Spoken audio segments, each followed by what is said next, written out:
ఏలిన గడప వీరత్వ చరిత్ర కుశిలలా నిలిచిన నేల రక్తంలోనే ధైర్యం పుట్టిన పౌరుష గడ్డ భక్తి బలం త్యాగాల కథ గడపదెరా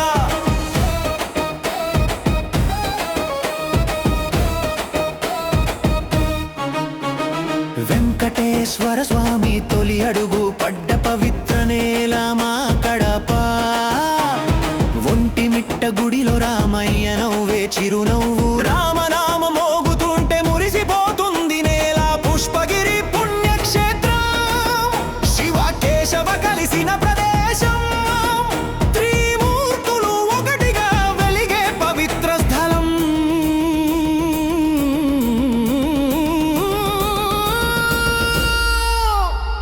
గండికోట రాట్లలో వీరగాథ పెన్న నది పాడే జీవగీత బెలుంగుహలలో తుల్లోకి సాహసం నింపే ప్రకృతి బాట ప్రతి అడుగు చరిత్రతో జినుల జ్ఞాపకం కడప కడప కడప కడప కడప కడప ఈది రాజులు ఎలిన గడప వీరత్వ చరిత్ర కుశిలలా నిలిచిన